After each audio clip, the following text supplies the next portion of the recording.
জলাইবাড়ি কৃষি দপ্তরের উদ্যোগে ভর্তুকির মাধ্যমে এক অনুষ্ঠানের মধ্য দিয়ে সুবিধাভোগীদের মধ্যে বিতরণ করা হয় ট্রাক্টর।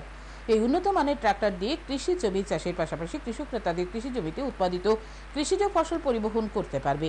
এই উন্নত মানের ট্রাক্টরটির জন্য সরকারিভাবে 3,75,000 টাকা ভর্তুকি দেওয়া হয়েছে। এই ধরনের ট্রাক্টর প্রথমবারের মতো সুবিধাভোগীদের প্রদান করা হয়েছে। এই দিনের অনুষ্ঠানে উপস্থিত ছিলেন মন্ত্রী শুক্লাচরণ নোয়াতিয়া, জলাইবাড়ি কৃষি দপ্তরের তত্ত্বাবধায়ক শ্রীদাম দাস, জলাইবাড়ি ব্লকের এগ্রি স্ট্যান্ডিং কমিটির সভাপতি বিকাশ বৈদ্য, জলাইবাড়ি ব্লকের পঞ্চায়েত সমিতির চেয়ারম্যান রবি নম, ভাইস চেয়ারম্যান তাপস দত্ত, বিশিষ্ট সমাজসেবী তমাল বৈদ্য সহ অন্যান্যরা।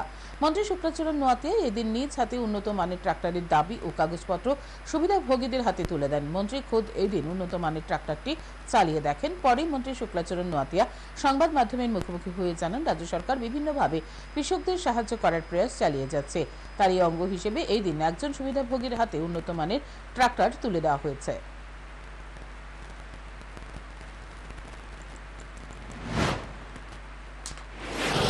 আমাদের কৃষিরা যারা আছে তাদেরকে আমরা বিভিন্নভাবে আমরা সাহায্য করার জন্য আমাদের সরকার কাজ করছে, সেটাকে আমরা আজকে প্রদান করার জন্য আমি এসেছি। অসংখ্য ধন্যবাদ।